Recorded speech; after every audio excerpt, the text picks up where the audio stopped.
Growing the Good. We're about to meet and hear from Leah Willis. Leah is the head of client relationships at Australian Ethical Investment, Australia's leading ethical superannuation fund and investment manager. Born in Auburn here in Sydney, now resides in Sydney's second nicest beachside suburb of Manly. She didn't actually call it the second nicest beachside suburb of Manly. I'm a Bondi boy and I'm emceeing, so I can say that if I like.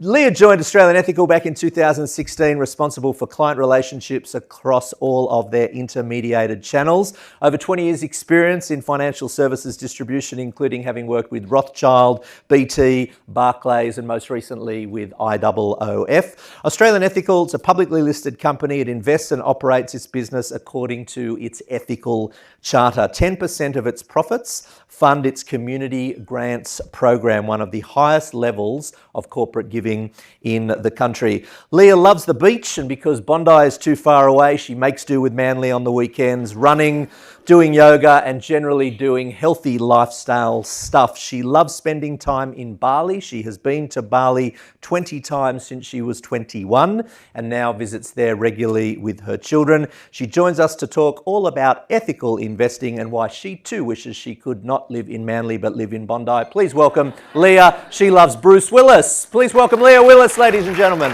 Thank you.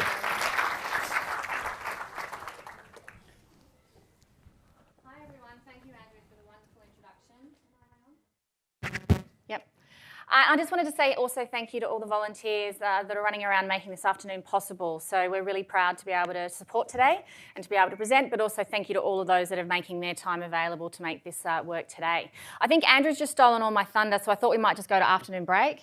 No, I'm joking. So some of what he did mention I will be touching on today, but I'm really proud to be standing up here in a room full of purpose-driven people.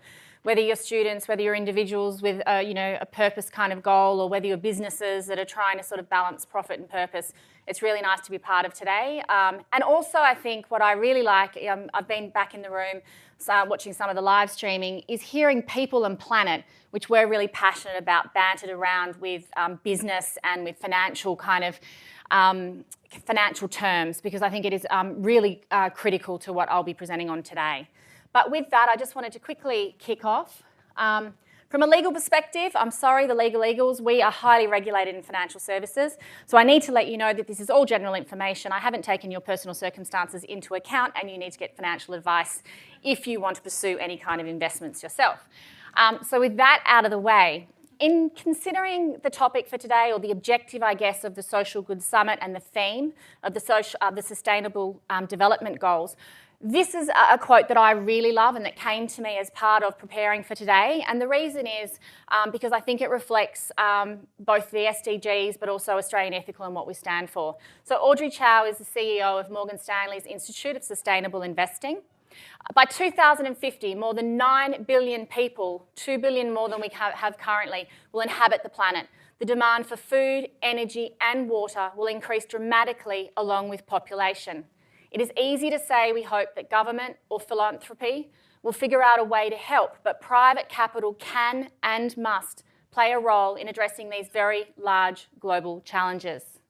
For me, the first half, or the quote, I guess it's in entirety, but the first half in particular sums up why the Sustainable Development Goals came about and why they are absolutely necessary to save our planet and to actually, I guess, support future generations.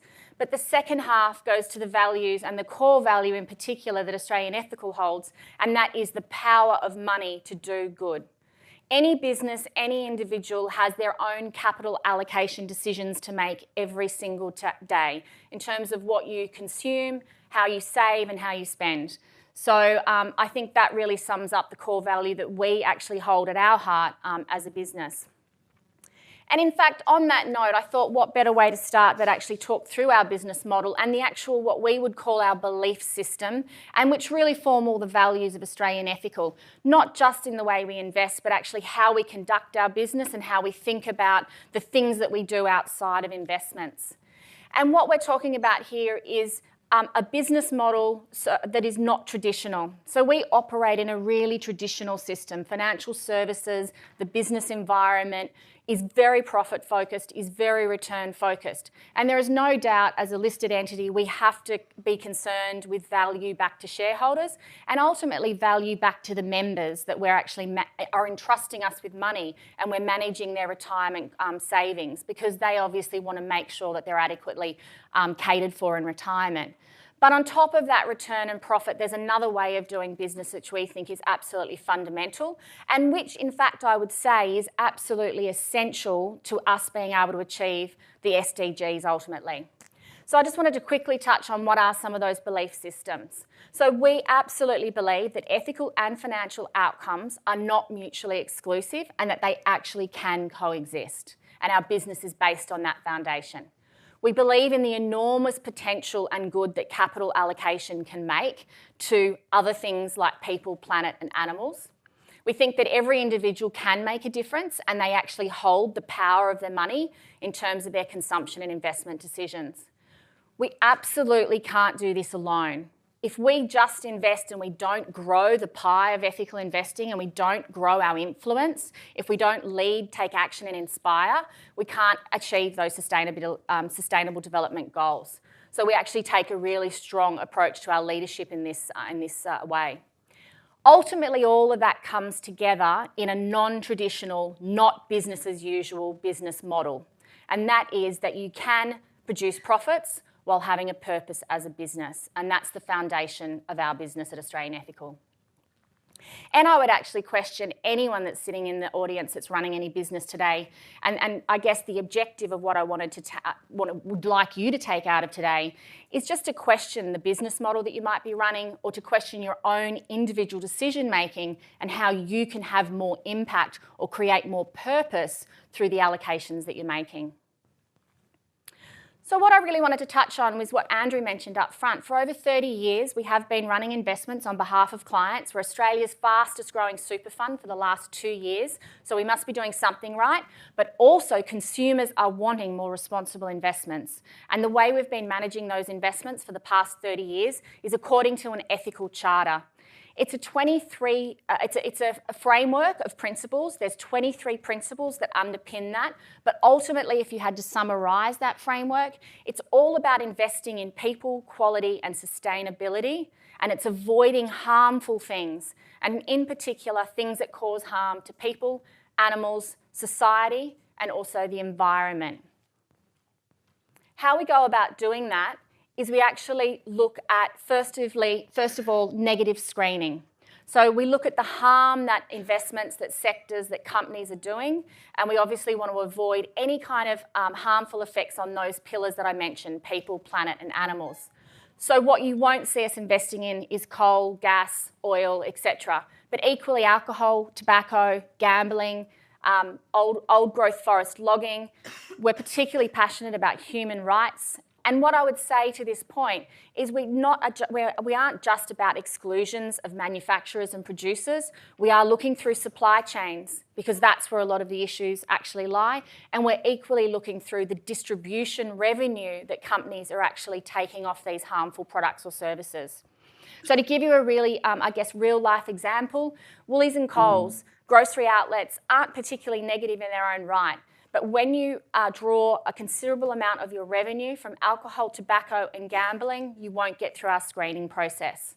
And in fact, you'd probably be surprised to know that 70% of Australians' top 100 companies, so our leading corporations in Australia, don't get through our charter, don't get through our screening.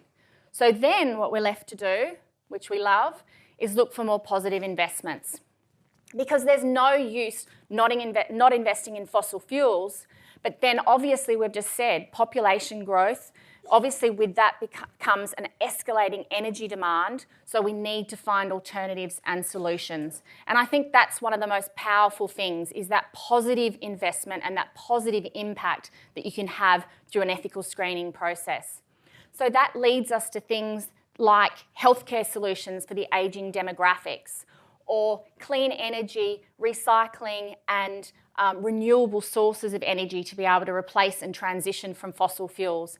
And equally, with rapid urbanisation happening in a lot of the developing countries, and with that population growth on top of the urbanisation that's occurring, obviously more sustainable building, food production and transportation. So we're left investing in more innovative technology, investing in more innovative medical solutions and more sustainable solutions.